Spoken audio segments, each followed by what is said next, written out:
Welcome to The Path. Today we talk about suffering. Why do we suffer? The reason for that is that we are attached to bodily activities beyond necessity. Beyond necessity.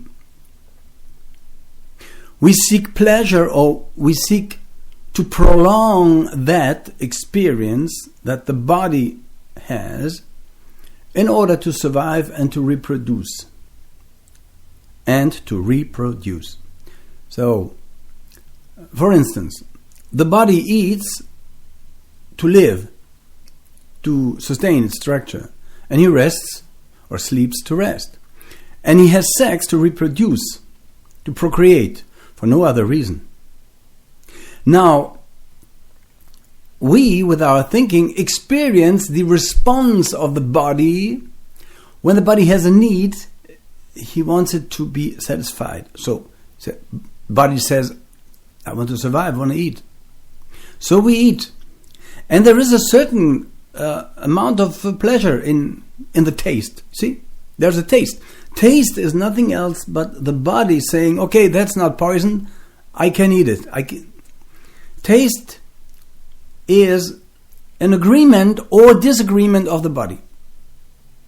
Naturally seen. If we eat something and it tastes good, from a natural point of view, I'm not talking now about the already denaturated or, so to speak, of a being that is drawn into those activities, but the normal need of the body to sustain its structure. So, the body tastes something and says, yeah, that's okay. This agreement is something that should be then done with. But we, with our thought, we feel this feeling, or we experience that feeling and say, oh, we want to prolong it. That tasted good. Why not try some more of it? Or why not try some different taste of it?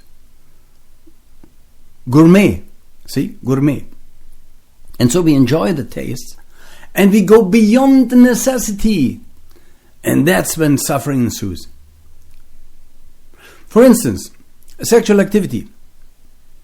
So nature has provided us with that body so that we can reproduce in the body. We can procreate. Okay. And there is a certain agreement of the body to procreation, also caused by Kundalini, when the chakras are activated and so forth. So there's a certain bliss, yes. But now we say, oh, we want to sustain that bliss. We want to experience it again beyond necessity. And then we have sex for pleasure. And this pleasure, dear friends, I'm not moralizing here, but the pleasure in eating, drinking, and having sex is something that per se is unnatural for the body. And when we indulge in sense activity for pleasure, the body suffers literally. The nerve system is attacked, and so forth and so on. We are gods in the making. The body is only the temple of God, a upadi, a vahan, a vehicle to experience divinity in material world. And in that we indulge in the pleasure of activity, of seeing, hearing, tasting, touching, smelling. See? This is when we cut ourselves off from our spiritual self. Now we are in the claws of material world. And we use our manas, or our thinking, to indulge more and more in it, and we are amazed because we have a morally depressed, psychotic society. Why? Because they look for happiness in prolongation of activities of the body beyond necessity. And they hurt themselves, they hurt the body, they cut themselves off from the Godhead, from divinity, and it can end in a rupture of the monad, teaches the Book of Light. So you see, return from your state of attachment I don't say you should have no sex or no this, no that. But see where you already indulged beyond necessity. And to return to a state of innocence. Where you don't hurt the body any longer. See, it says the spirit is willing, but the flesh is weak. No, the flesh is not weak. The mind is weak. The lower manas, lower mind.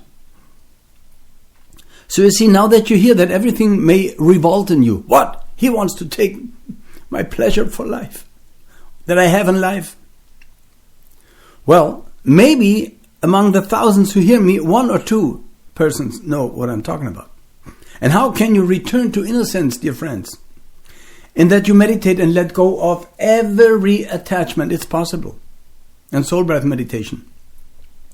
You sit or lay there, eyes closed, and you observe everything. Until even the mind stops, until you even don't think. Cogito ergo sum, a Latin word, I think, therefore I am, does not fit in there even. It is not true. Because you will see, you will stop thinking, and still you are. You're free. You see, and you give the body a possibility to rest and to be the temple of God. That is the idea of monks and nuns and so forth when they,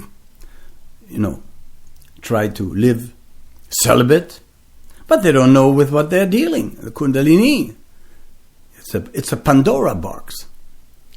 So there must be right understanding. We all have indulged into activities of the body beyond necessity. And we have weakened the body and we have created a degenerated race all over the world. And see the result. They are all insane. Because they have given dominance to activity beyond necessity. Let's return to the state of innocence through meditation and through divine message from the true God. I urge you to read that.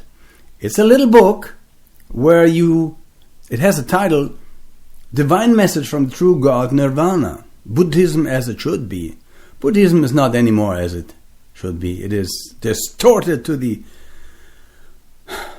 an extent that is unbearable. Now, this is a little book where you have the teaching in German and English. So in German it is Die Botschaft des wahren Gottes Nirvana, and then ends the German part, and the English part begins. Divine message from the true God Nirvana. May all beings be free of suffering. May they all be happy. Om.